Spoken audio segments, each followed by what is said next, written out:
genre d'exercice, c'est vraiment de faire prendre conscience à nos soldats, à nos personnels, qu'un environnement civil est un facteur en plus au niveau de l'opération qu'il faut gérer en permanence. Donc voilà, ça c'est vraiment un début premier du training ici en Écosse. On sait combien de monde ont été mobilisés?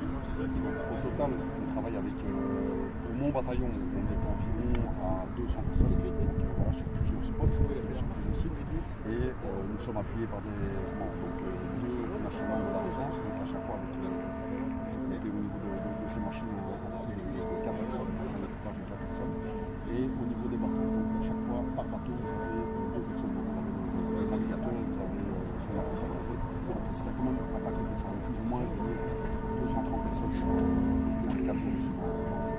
Alors ici c'est assez médiatique, une communication. D'habitude il y a des exercices beaucoup plus discrets.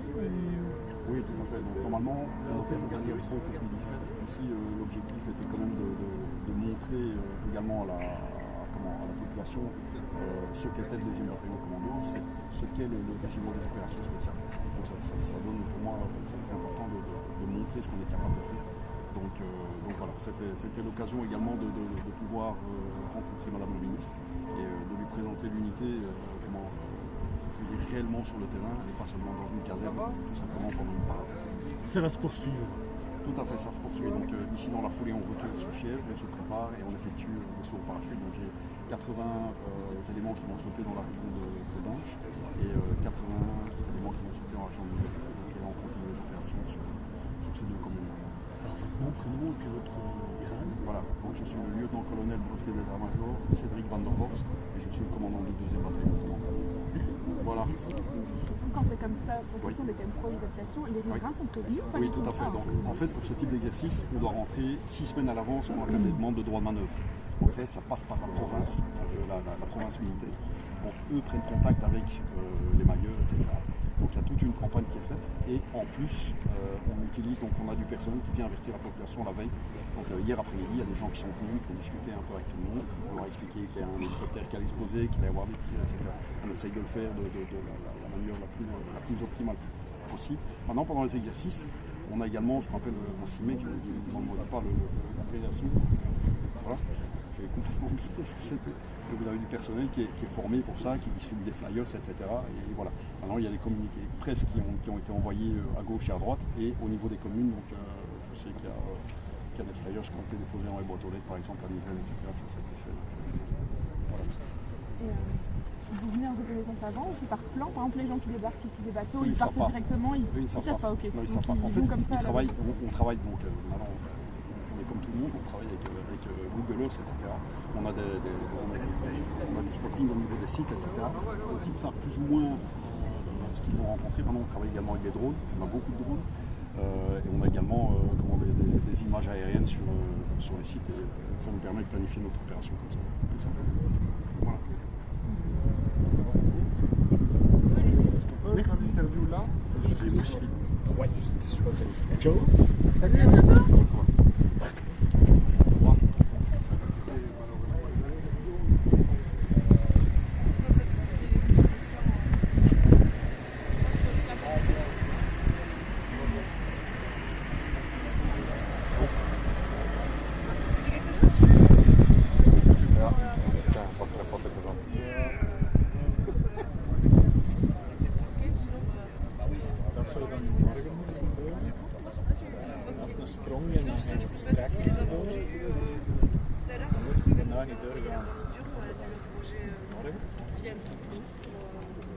Ik weet niet, had die Karel dan niet gebriefd bij ons? Jawel. We moesten de spullen vandaag niet doorgaan, gebeurde die morgen, maar morgen hebben ze waarschijnlijk niet. S10, dat was dat is S10. Pardon.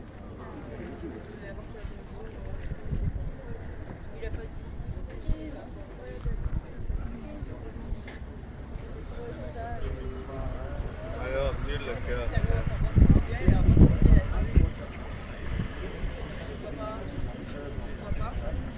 J'étais à 50 000.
Да, вот такие вот учения у нас проходят.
Это, как я узнал, там командир рассказывал, они поехали по каналу в сторону Сан-Люка. Там Сан-Люк и есть такой технический университет. Там вроде как будет спасение, ну, типа захват этого здания.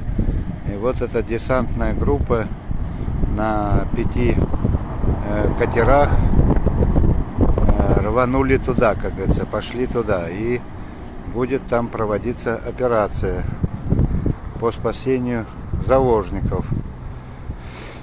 Ну вот, как я снял вам там некоторые объявления там на доске, вот это будет проходить и 20, и 21, и 22 апреля. Все эти учения будут проходить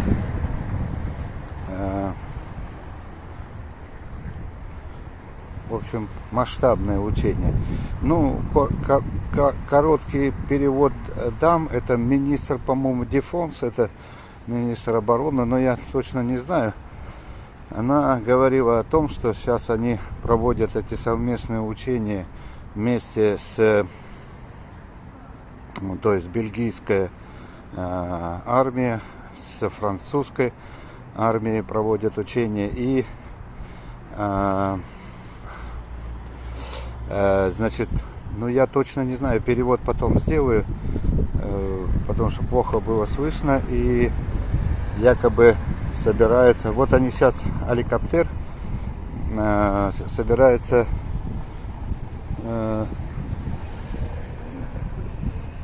ждут, наверное, должны привести заложников, как я понял, заложников ждут. И их посадят в вертолет и будут, взлетать. Через какое время они поедут, через какое время они полетят, никто не знает.